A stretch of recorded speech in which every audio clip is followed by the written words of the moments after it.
Hello guys, welcome to my YouTube channel. So आज हम लोग पढ़ने वाले हैं डायरेक्शन रेशियो के बारे में इन 3D में। 3D में 3 एक्सिस होते हैं, X axis, Y axis, Z axis. इसका एक्स एक्सिस का नेगेटिव वाला पार्ट ये हुआ, वाई एक्सिस का नेगेटिव वाला पार्ट ये हुआ और जेड एक्सिस का नेगेटिव वाला पार्ट ये हुआ। ठीक है, ये जो डॉट डॉट करके ऐसे करके दिए हैं। ठीक है, यहाँ से ओरिजिन से एक मैंने लाइन ड्रॉ किया, इसे मैंने भी वेक्टर का, जिसका मैग्नीट्यूड होता है A I cap plus B J cap plus C K cap.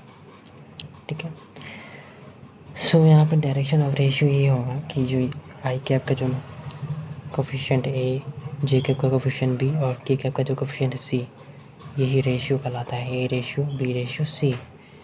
ठीक है, डायरेक्शन रेशियो यही कहलाता है।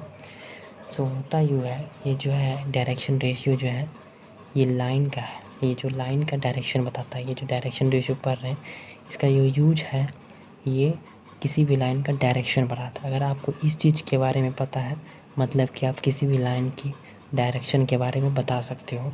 इस द डायरेक्शन रेशियो, RS भी बोलते हैं इसको, डायरेक्शन रेशियोस शॉर्ट फॉर्म में।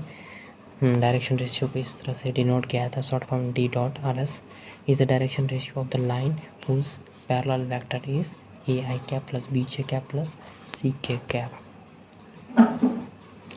अब ये देखिए, डायरेक्शन रेशियो जो है सिर्फ लाइन का डायरेक्शन बताता है, वेक्टर का नहीं बताता है। वो कहता है कि या तो वेक्टर इस तरफ है या तो वेक्टर इस तरफ है। वेक्टर इस तरफ होगा तो क्या होगा, V2 इसको मान लीजिए तो minus A I cap minus B J cap minus C K cap, इस तरह का है। ठीक है, तो इसको हम मैग्नीट्यूड अगर इसका ले आई कैप का, जे कैप का या सी के कैप का, तो क्या होगा, minus A ratio minus B ratio minus C, या ए रेशियो बोलिए A ratio B ratio C. So यहाँ पे क्या होता है कि डायरेक्शन रेशियो कहता है या तो वेक्टर इस डायरेक्शन में या तो वेक्टर इस डायरेक्शन में। लेकिन डायरेक्शन रेशियो ये कंफर्म बताता है कि लाइन का डायरेक्शन किस तरफ है, मतलब वो डिफिनिट डायरेक्शन बताता है कि हाँ यही है डायरेक्शन ऑफ लाइन का। सो ये सिर्फ लाइन का डायरेक्शन बताता है। अब मान लेते हैं कि 1:2:3 है, बोला जाए कि direction ratio of straight line in 3D, इसका क्या होगा डायरेक्शन रेशियो, तो इसका क्या होगा, इन्फिनिटी लाइन होगा। सेम डायरेक्शन रेशियो वाली जो है 1:2:3 जो है, इस सेम डायरेक्शन रेशियो वाली इसका इन्फिनिटी लाइन्स होगा, जिसे मैं यहाँ पे ड्रॉ किया हूँ। इन्फिनिटी लाइन होगा जो पैरेलल खींचा गया है ना। इसी तरह इसका एक प्रॉपर्टी होता है पैरेलल लाइन का। जैसे ये पैरेलल लाइन है, दो पैरेलल लाइन है, जिसका डायरेक्शन रेशियो क्या होगा, सेम होगा। जैसे मैंने यहाँ दिखाया, पैरेलल लाइन तभी होगा जब डायरेक्शन रेशियो क्या हो, सेम हो, सेम डायरेक्शन रेशियो वाली। इसकी लाइन क्या होगी, इन्फिनिटी, वो भी क्या होगी, पैरेलल में होगी। जैसे मैंने दिखाया, सबका रेशियो सेम है। उसी तरह ये कि दो लाइन है, एक पैरेलल है जिसको मैंने L1 माना, दूसरा को L2। अब मान लेते हैं इसका ratio A1 ratio B1 ratio C1 है और इसका A2 ratio B2 ratio C2 है।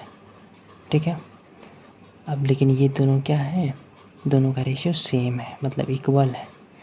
सो सपोज़ कर लेते हैं, यहाँ पे एग्जांपल के लिए लेते हैं 1:2:3 यहाँ, लेकिन ज़रूरी नहीं कि यहाँ भी 1:2:3 होगा। हो सकता है यहाँ पे -2 से मल्टीपल हो या 3 से मल्टीपल हो या 2 से मल्टीपल हो। सपोज़ के लिए मैंने मान लिया 2 से मल्टीपल हो तो 2:4:6। मैथमेटिशियन फंसा सकते हैं ना आपको, लेकिन हमको तो दिखाना है इक्वल। तो इस सिचुएशन को देखते हुए हम लोगों ने मान लिया A1/A2 = B1/B2 = C1/C2। ऐसा करने के बाद ये दोनों रेशियो इक्वल हो जाएंगे और इस कंडीशन को फॉलो करेंगे। Then L1 is parallel to, अगर दो लाइन एक दूसरे के परपेंडिकुलर, मतलब कि 90 डिग्री बना रहे हैं, ये एक लाइन ये है और ये एक लाइन ये है, इसका ratio A2 ratio B2 ratio C2। ये दूसरा लाइन है जिसको हम L2 माने, ये L1 लाइन है जिसको L1 माने, A1 ratio B1 ratio C1। अब मान लीजिए यहाँ जो लाइन है ये वेक्टर भी होगा और ये भी एक वेक्टर होगा। तो जब रेशियो होता है, सो वेक्टर जब एक दूसरे के परपेंडिकुलर होता है, दो वेक्टर और 90 डिग्री का एंगल बन रहा होता है, तो उसका उस वेक्टर का जो डॉट प्रोडक्ट होता है, जैसे कि मैंने यहाँ पे लिखा if A and B are perpendicular है, या मान लीजिए ये A है या B है, at 90 degrees to each other, 90 degree का एंगल बन रहा है, the result of the dot product of two vectors, ये मान लीजिए ये भी वेक्टर है और ये भी वेक्टर है, इसका जब डॉट प्रोडक्ट करेंगे तो क्या होगा, 0 होगा। इसलिए होगा क्योंकि इसका cos थीटा भी 0 होगा। cos थीटा मतलब थीटा की जगह 90 डिग्री बैठाएंगे तो 0 वैल्यू आएगा। सो वही बात है, सो इस सिचुएशन के हिसाब से जब दोनों को डॉट प्रोडक्ट करेंगे तो A1 into A2 plus B1 into P2 plus C1 into C2 equal to 0। अब देखिए ये दो प्रॉपर्टी पढ़ चुके हैं। Thank you so much. Please subscribe my channel, share this video.